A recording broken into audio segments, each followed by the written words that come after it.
பார்த்து ஜெபிப்போம்.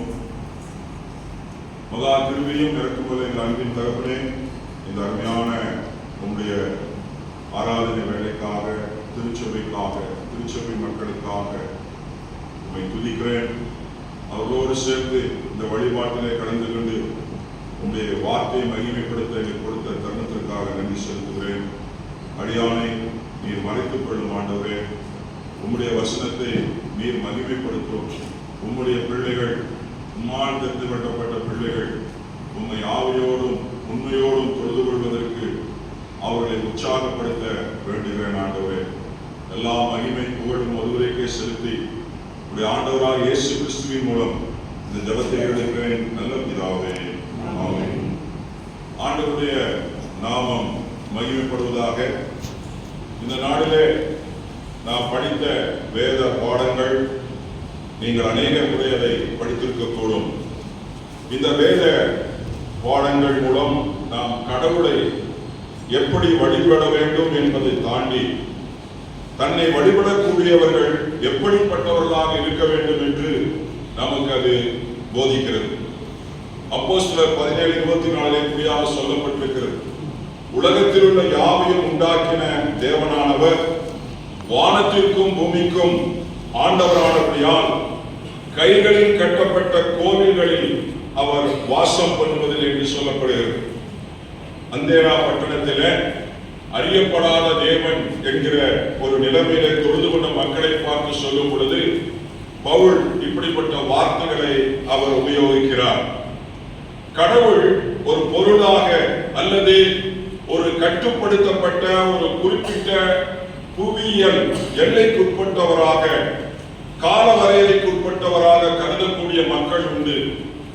அவரை அந்த குறிப்பிட்ட பரிசுத்த இடத்திலே மாத்திரம் நாம் ஆராதிக்க வேண்டும் என்ற நம்பிக்கையின் அடிப்படையிலே இருக்கக்கூடிய ஒரு கூட்டம் உண்டு.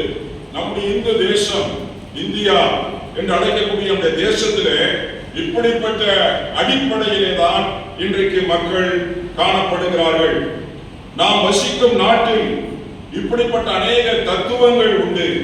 உதாரணம் கண்ணுக்கு முன்பாக இருப்பது பாபர் மசூதியை இடித்து அங்குதான் ராமர் இருந்தார் என்று சொல்லக்கூடிய காரியத்தை நாம் பார்க்கிறோம்.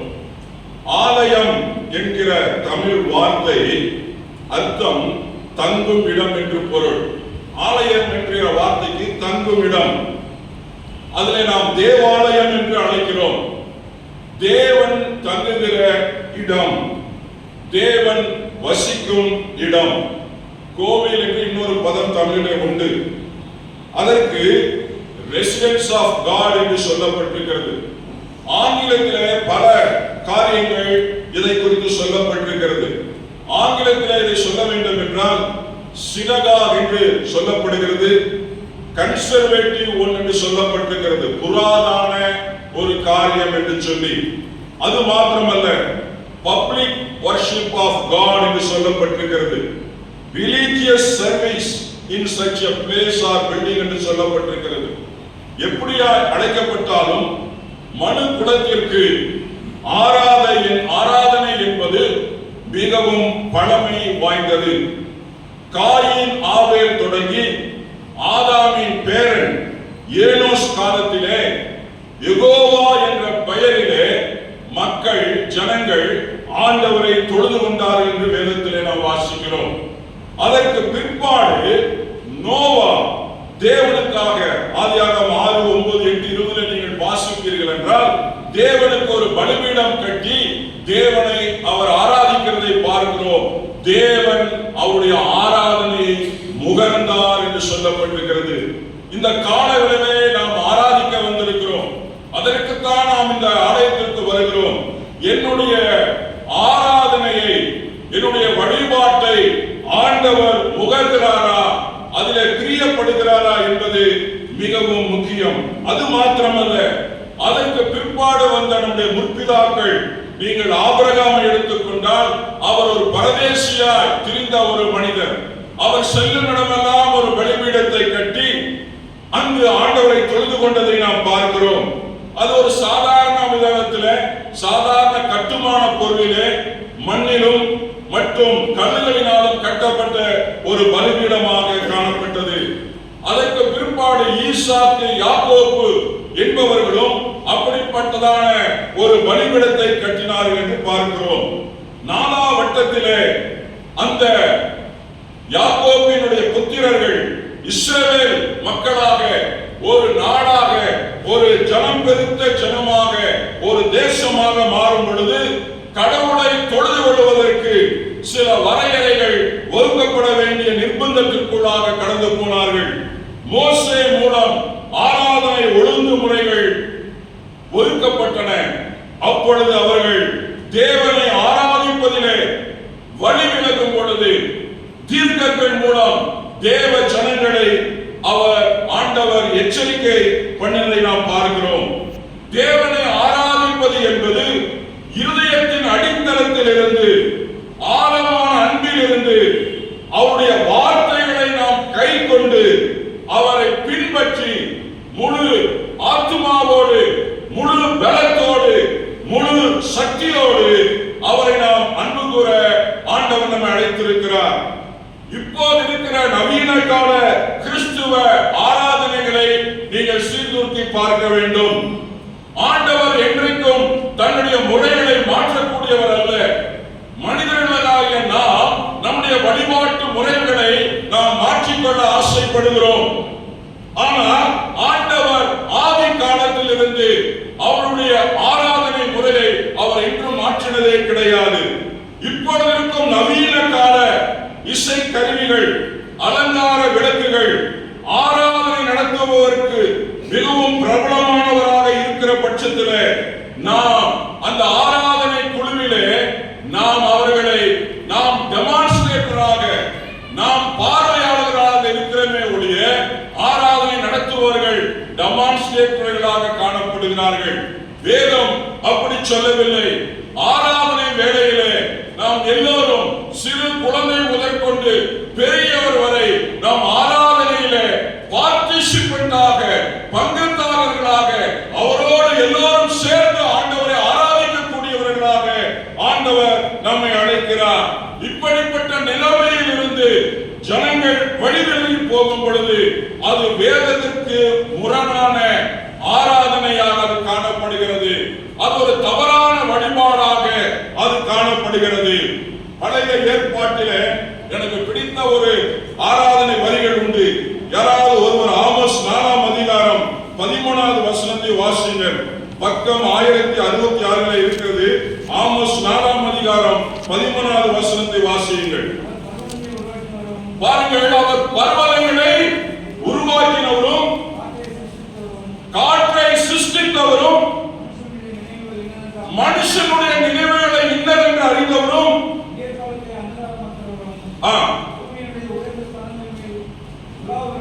பூமியின் உயர்ந்த ஸ்தானங்களிலே உலாவுகிறவரும்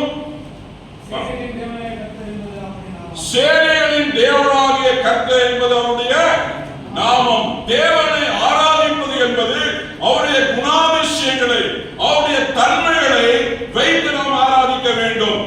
ஜபம் என்பது வேறு, ஆராதனை என்பது வேறு. சில சமயத்தில் ஆராதனை செய்ய வேண்டும் என்று சொன்னால் சில பேர் ஜெபித்து விடுவார்கள். சில பேர் ஜெபிக்க வேண்டும் என்று சொன்னால் அந்த இடத்துல ஆராதனை செய்வார்கள். அப்படி அல்ல. இங்கு தொழுது கொள்ளக்கூடிய முறையை ஆண்டவர் இங்கு நமக்கு ஆலோசனை கற்றுக் கொடுக்கிறார். ஆனால் அப்படிப்பட்ட ஆராதனை வீரரை கொண்டு அந்த ஆராதனையிலே பங்கு பெறக்கூடிய மக்களுடைய ஆராதனையை ஆண்டவர் விரும்பவில்லை என்பதை நாம் பார்க்கிறோம். எவ்வளவு துக்கமான காரியம் பாருங்கள். யாராவது ஒருவர் அதே 4ஆம் அதிகாரம் 21 24 வசனங்களை நிதானமாக வாசியுங்கள். 4ஆம் அதிகாரம், ஆமோஸ் 4ஆம் அதிகாரம் 21.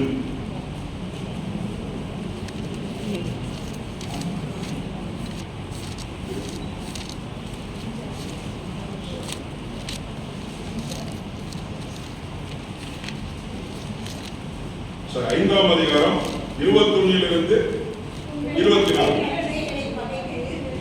உங்கள் பண்டிகைகளை பகைத்து வெறுக்கிறேன், உங்களுடைய ஆசரிப்பு நாட்கள் எனக்கு பிரியமில்லை.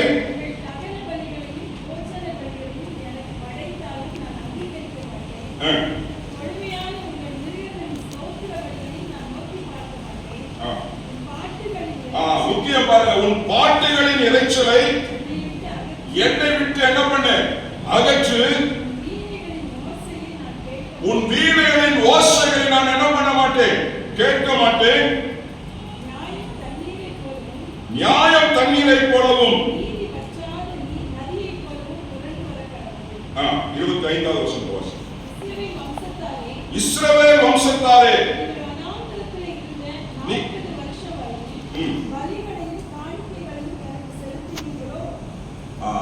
ஆண்டவர் கேட்கிறார், அந்த வனாந்தரத்துல அந்த 40 வருஷம் நீங்கள் எனக்கு பலிகளையும் காணிக்கைகளையும் செலுத்தினீர்களா என்று சொல்லி ஆமோஸ் தீர்க்கன் மூலமாக அவர் ஜனத்திலே அவர் இடைப்படுகிறதை நாம் பார்க்கிறோம்.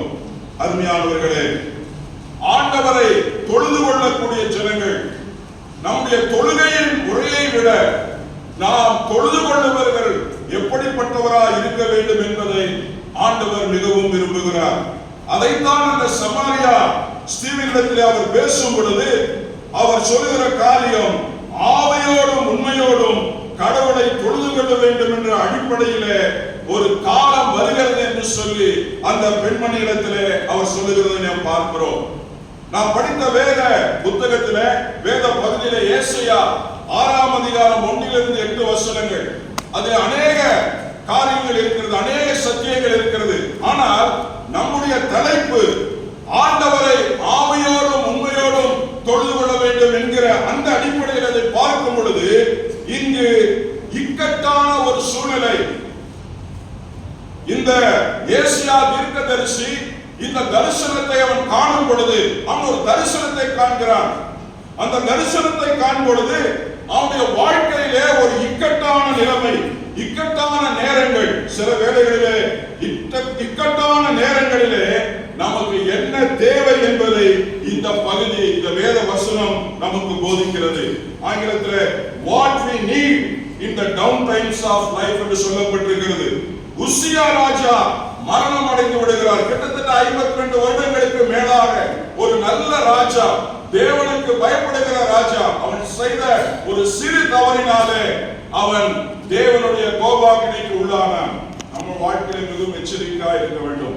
நாம் பெரிய தவறுகளை சில வேளைகளில் செய்வதில்லை. ஆண்டவருடைய சமூகத்தில் சில வேளைகளில் சிறிய தவறுகள், ஒருவேளை ஆண்டவர் என்னை பார்க்கும் பொழுது அது பிரியப்படாமல் இருக்கலாம். ஓசியா மிகவும் அருமையான ஒரு ராஜா. அந்த இஸ்ரவேல் ராஜா தேவனுக்கு பயப்படக்கூடிய மனிதன். 52 வருட காலங்களுக்கு மேலாக அவன் அந்த தேசத்தை ஆளுகை செய்கிறான். சமாதானமாக இருக்கிறது.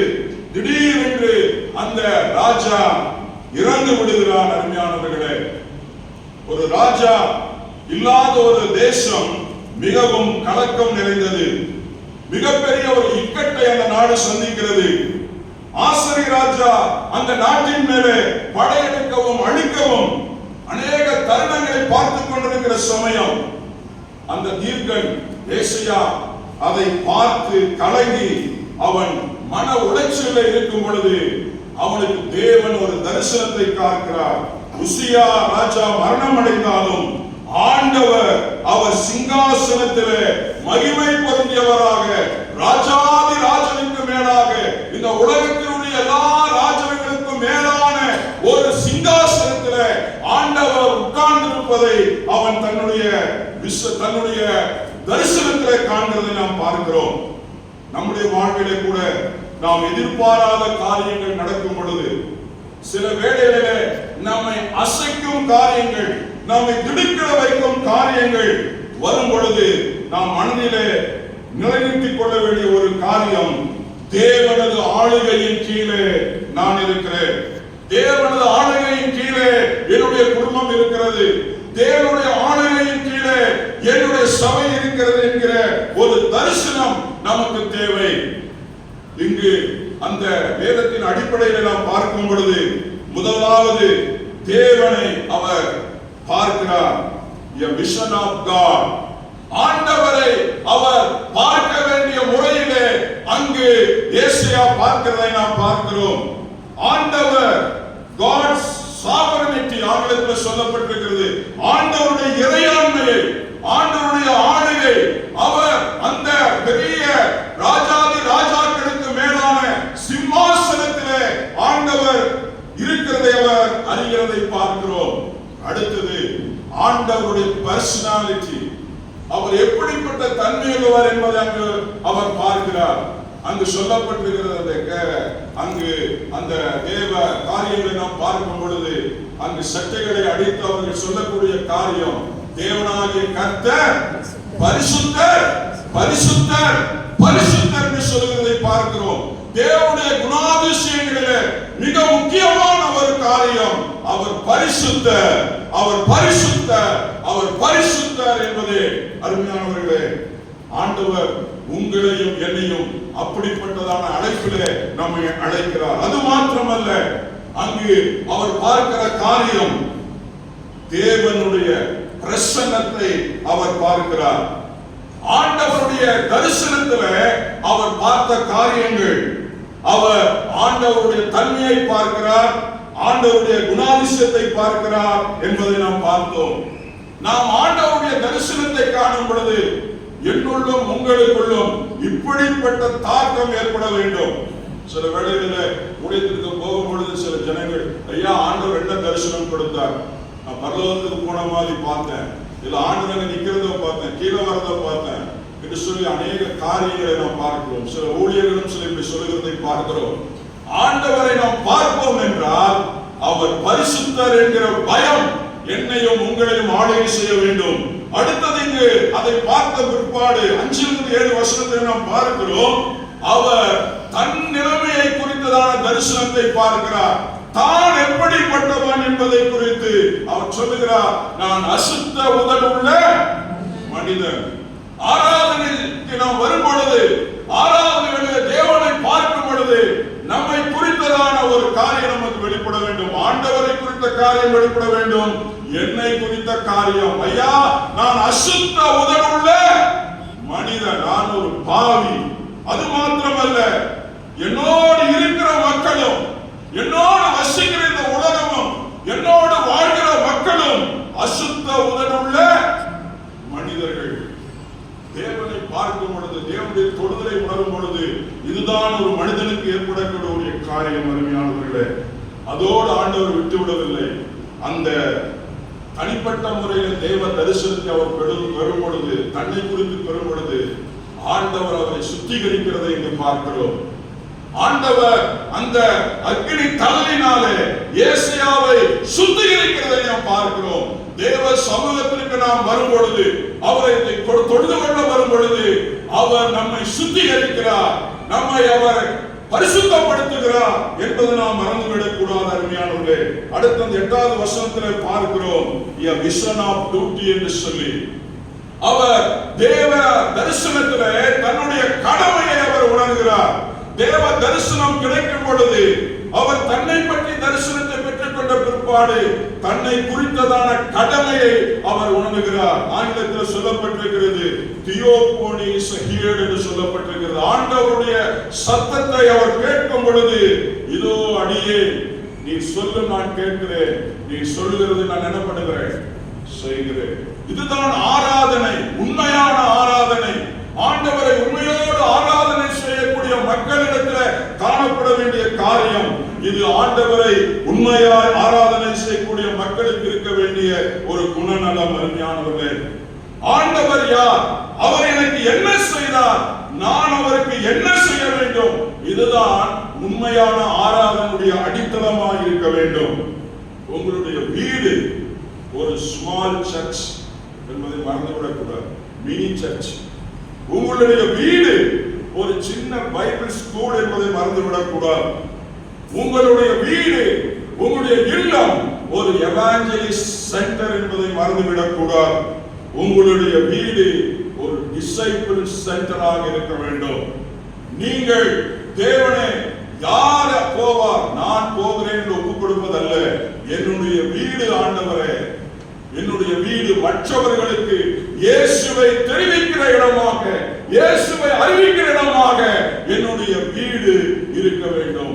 இதுதான் ஆண்டவரை உண்மையாய் தொடர்பு கொள்ளக்கூடிய அனுபவம். நாம் அதிக நேரம் ஆலயத்தில் இருப்பதில்லை. மீறி போனால் 2 மணி நேரம் இங்கு இருக்கிறோம். மற்ற எல்லா நேரங்களும் நாம் வெளியில இருக்கிறோம், நாம் வீட்டில இருக்கிறோம். நம்முடைய வீடு தேவன் வசிக்கிற இடம் என்பதை நாம் மறந்துவிடக் கூடாது. மிஷனரி ஃபேமிலி என்பது வேறு, நீங்கள் மிஷனல் ஃபேமிலியாக தேவ மக்களை உருவாக்கக்கூடிய ஒரு இல்லமாக உங்களுடைய இல்லம் இருக்க வேண்டும். அதுதான் உண்மையான ஆராதனை. அருமையானவர்களே, நாம் தேவ தரிசனம் பெற்றவர்களாக இருக்கிறோமா? நம்முடைய ஆண்டவர் எப்படிப்பட்டவர், அவர் எப்படிப்பட்ட காரியங்களை எனக்கு செய்திருக்கிறார், நான் என்ன செய்ய வேண்டும் என்கிற தரிசனத்தை முதலாவது நாம் பெறுவோமானால் நாம் உண்மையாக அவரை ஆராதனை செய்கிறோம். அடுத்ததாக இங்கு நாம் பார்த்தோம் 4ஆம் அதிகாரம் யோவான் 19:24 அங்கு சொல்லப்பட்டிருக்கிற தேவன் எப்படிப்பட்டவராக இருக்கிறார்? தேவன் ஆவியாக இருக்கிறார். அவரை தொழுது கொள்ளுகிறவர் ஆவியோடும் உண்மையோடும் தொழுது கொள்ள வேண்டும் என்று சொல்லப்பட்டிருக்கிறது. இரண்டு கூட்டத்தார் அந்த ஆண்டவர் அங்கு அவர் சொல்லுகிறார். இரண்டு கூட்டத்தார் அங்கு இருக்கிறார்கள். ஒரு கூட்டத்தார் மலையிலே ஆராதனை செய்கிறவர்கள், இன்னொரு கூட்டத்தார் எருசலேமிலே ஆராதனை செய்கிறவர்கள். அந்த ஆண்டவரை பார்த்து அந்த ஸ்திரீ சொல்லுகிறார், நீர் யூதன், நீர் எருசலேமிலே ஆராதிக்கிறவர் அல்லவா, நாங்கள் மலையிலே ஆராதிக்கிறவர் என்று சொல்லுகிறார். அவரை பார்த்து அந்த இரண்டு கூட்டத்தை பார்த்து ஆண்டவர் சொல்லுகிறார், அவர் சொல்லுகிறார், மலையிலும் எருசலேமிலும் அல்ல, எங்கும் தொழுது கொள்ளும் காலம் வரும். இன்றைக்கு அந்த காலத்தில் தான் நீங்களும் நானும் இருக்கிறோம். அருமையானவர்களே, நாம் எங்கும் எந்த சந்தர்ப்பத்திலும் எந்த சூழ்நிலையிலும் நாம் ஆண்டவரோடு தொடர்பு கொள்ள முடியும். அருமையானவர்களே, இங்கு அப்போஸ்தலர் 7:47-50 சில வசனங்கள் இருக்கிறது. சாலமோன் தேவாலயத்தை கட்டினான், ஆனால் ஆண்டவருடைய வசனம் சொல்லுகிறது, கைகளினாலே கட்டப்பட்ட ஆலயத்திலே நான் என்ன பண்ண மாட்டேன், வாசம் செய்வதில்லை, நான் தங்கியிருக்கும் ஸ்தலம் எது? இதுதான் ஆராதனை. ஆவியிலே ஆராதனை செய்யக்கூடிய ஒரு காரியம். நாம் இங்கு சொல்லக்கூடிய காரியம் கர்த்தரே, 3வது சங்கீதத்தில் சொல்லப்பட்டிருக்கிற 3ஆம் வசனம் முக்கியமான வசனம், கர்த்தரே தேவன் என்று அறியுங்கள், நாம் அல்ல, அவரே நம்மை உண்டாக்கினார். ஒரு ரிலேஷன்ஷிப். ஆராதனை என்பது ஆவியினாலே நாம் தாக்கப்பட்டு ஆவியினாலே தூண்டப்பட்டு தேவனை நாம் ஆராதிக்கக்கூடிய ஒரு உறவுக்குள்ளாக கடந்து வரக்கூடிய அனுபவம். அருமையானவரே, கடவுள் பெரும் விருப்பம் என்ன தெரியுங்களா? எல்லா ஜனங்களும் அவரை பணிந்து கொள்ள வேண்டும். அதைத்தான் 100ஆம் சங்கீதத்தில் வாசிக்கிறோம், பூமியின் குடிகளே நீங்கள் எல்லோரும் கர்த்தரை தொழுது கொள்ளுங்கள். அவரை எங்கும் எந்த நிலையிலும் எல்லா நேரத்திலும் எல்லா இடத்திலும் அணுகி அவரை ஆராதிக்க முடியும். இந்த சலுகை, இந்த உரிமையை நாம் இயேசு கிறிஸ்துவின் மூலமாக ஆண்டவர் உங்களுக்கும் எனக்கும் கொடுத்திருக்கிறார்.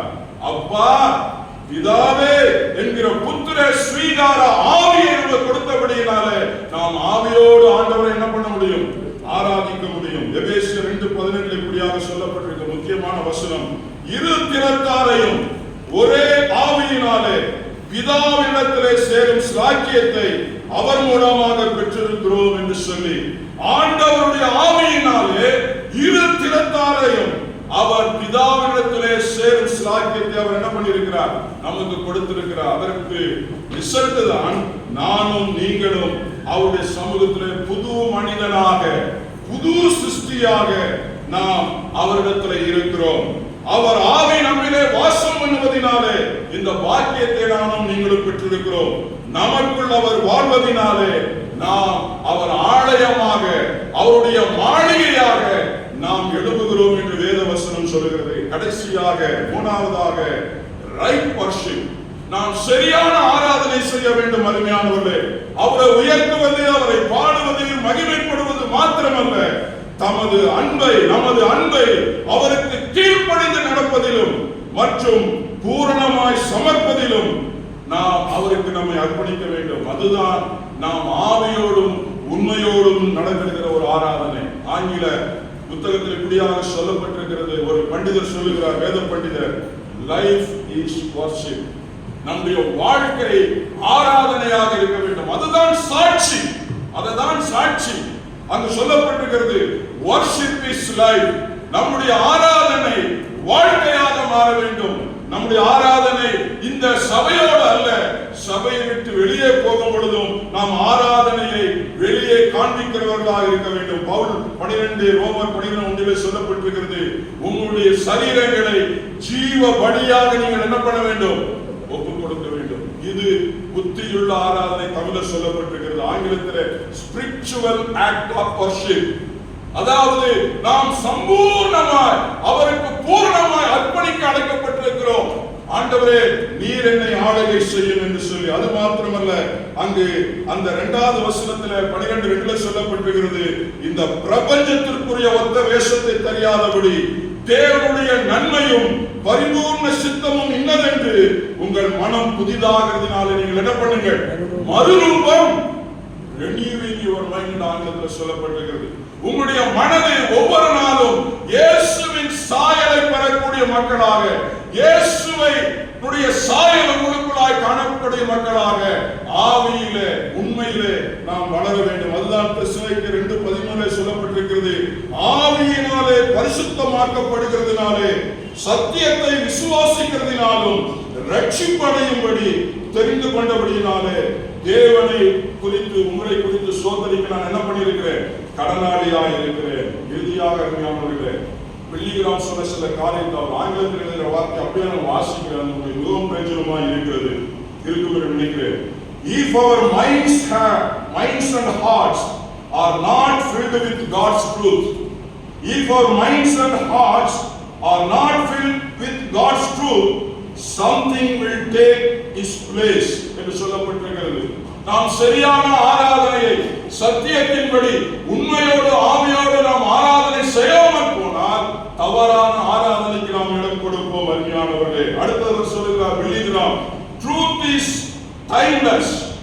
Truth does not differ from one age to another, from one people to another, from geographical location to another. The great all prevailing truth stands for time and eternity என்று சொல்லப்பட்டிருக்கிறது. கடைசியாக அவர் சொல்லுகிறார், our emotion can lie to us. நம்மளுடைய emotion சில வேளைகளில் பொய் பேசும். நீ சரியில்லை, நீ உதவாதவன் என்று சொல்லி, and we need to counter our emotion with the truth என்று சொல்லுகிறார். நம்முடைய எமோஷனை ஆண்டவருடைய சத்தியத்தின் அடிப்படையிலே வைத்து நாம் அவற்றை என்கவுண்டர் பண்ணி ஆண்டவரை என்ன பண்ண வேண்டும்? ஆராதனை செய்ய வேண்டும். அருமையானவர்களே, தேவனை அறிகிற அறிவிலே நாம் வளரும் பொழுது அந்த அம்மாக்களுக்கு தேவனை அறிவில வளரல, ஆனால் அதற்கு ஆண்டவர் அவரை ஆயத்தப்படுத்துகிறார். என்னை தொழுது கொள்ளுகிறவர்கள் ஆவியோடும் உண்மையோடும் தொழுது கொள்ள வேண்டும் என்று சொல்லி நாம் கண்களை மூடி ஆண்டவரை பார்த்து நாம் ஜெபம் பண்ணுவோம். மகா கிருபையின் இறக்கம் அன்பின் தகப்பனே, இன்றைக்கு என்னுடைய வாழ்விலே என்னுடைய ஆராதனை என்னுடைய வாழ்க்கையாக மாறட்டும். என்னுடைய வாழ்க்கை ஆராதனையாய் மாறட்டும். ஆண்டவரே, அதற்காக எங்களை ஒப்புக் கொடுக்கிறோம். நாங்கள் ஆவியோடு கூட உம்முடைய ஆவியோடு கூட எங்களை உயிர்ப்பித்து அந்த ஆவியோடு கூட அதோடு உண்மையோடு கூட உம்மை நாங்கள் ஆராதித்து எங்களுடைய குடும்பங்கள் மூலமாக அநேகர் இயேசுவை ஏற்றுக்கொள்ளவும், எங்களுடைய இல்லங்களை நோக்கி அநேக ரட்சிப்பிற்குள்ளாய் கடந்து வரவும், எங்களுடைய குடும்பங்களை ஆண்டவரே நீர் ஆசீர்வதித்து, இதோ தேவனே நான் இருக்கிறேன், உம்முடைய காரியமாய் நான் கடந்து போகிறேன் என்று சொல்லி அந்த அர்ப்பணிப்போடு கூட தேவ தரிசனத்தை பெற்றவர்களாக எங்கள் ஒவ்வொருவரையும் நீர் ஆசீர்வதியும் பலப்படுத்தும். இயேசு கிறிஸ்துவின் மூலம் இந்த ஜெபத்தை எடுக்கிற நல்ல பிதாவே.